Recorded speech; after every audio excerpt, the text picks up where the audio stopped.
বিদেশের ওপর পুরো নির্ভরশীল ছিল, এখন কিন্তু বিদেশ ভারতের ওপর নির্ভরশীল। ভারত তাদের ওপর আন্তর্জাতিক রাজনীতিতে আমরা বলি গ্লোবাল ভিলেজ, একটা দেশ অন্য দেশের ওপর নির্ভরশীল থাকবে। কিন্তু আগে ভারতবর্ষ বোধহয় গম কিন্তু বিদেশের কাছে হাত পাত, এখন ভারত যদি গম বিক্রি কমিয়ে দেয়, ইউরোপের বাজারে গমের দাম, আটার দাম কয়েক গুণ বেড়ে যায়। এটাই নতুন ভারতবর্ষ। ভারত এখন বিশ্বের দ্বিতীয় মোবাইল প্রস্তুতকারক। এই যে মোবাইল, এটাই আমাদের দেশে কিন্তু তৈরি হতো না, এটা এখন আমাদের দেশে তৈরি হচ্ছে। দেখবেন উত্তরপ্রদেশে নয়ডাতে কত মোবাইল কারখানা তৈরি হয়ে গেছে। ভারতবর্ষ এখন তৈরি করছে মোবাইল। মোদী সরকারের 12 বছরে প্রতিরক্ষার ক্ষেত্রে বিপুল সম্ভাবনা তৈরি হয়েছে। উত্তরপ্রদেশ এবং তামিলনাড়ুতে দুটো বিশাল ডিফেন্স ইন্ডাস্ট্রিয়াল করিডোর তৈরি হয়েছে। 12 বছরে এখন প্রতিরক্ষার 65% যন্ত্রপাতি আমাদের দেশে তৈরি হয়, আমরাই তৈরি করি। বন্ধু গুলি আমরাই তৈরি করি। আগে ছিল 65 থেকে 70% আমরা বাইরে থেকে আমদানি করতাম।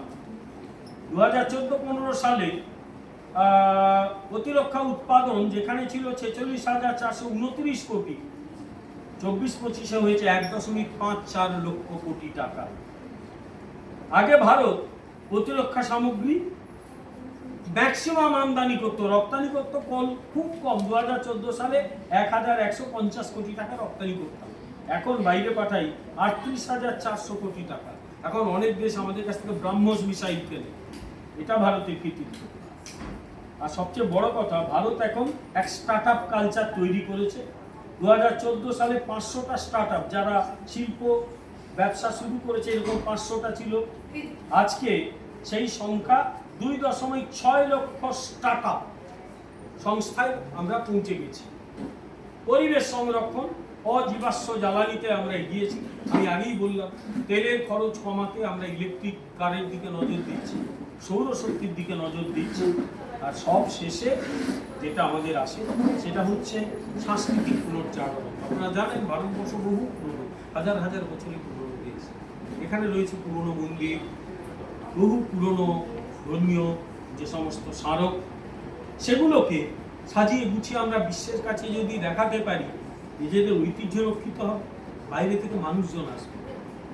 শ্রীরামের বিশাল মন্দির স্থাপিত হয়েছে অযোধ্যায়, লক্ষ লক্ষ কোটি কোটি দর্শক আসে। অযোধ্যা এখন তীর্থক্ষেত্র প্লাস অর্থনৈতিক কার্যকলাপের গুরুত্বপূর্ণ ক্ষেত্র। 12 বছরে বুদ্ধ সার্কিট এবং রাম সার্কিট, শ্রীরামচন্দ্রের স্মৃতি বিজড়িত জায়গাগুলোতে রাম সার্কিট, ভগবান বুদ্ধের স্মৃতি বিজড়িত বুদ্ধ সার্কিট আমরা তৈরি করেছি এবং তীর্থক্ষেত্রগুলি খোল নলছে আমরা বদলে ফেলেছি।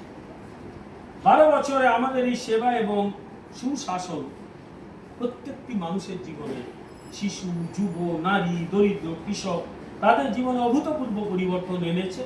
লক্ষ্য আমাদের বিকশিত ভারত 2047। তাই আপনাদের সকলের কাছে আমাদের অনুরোধ,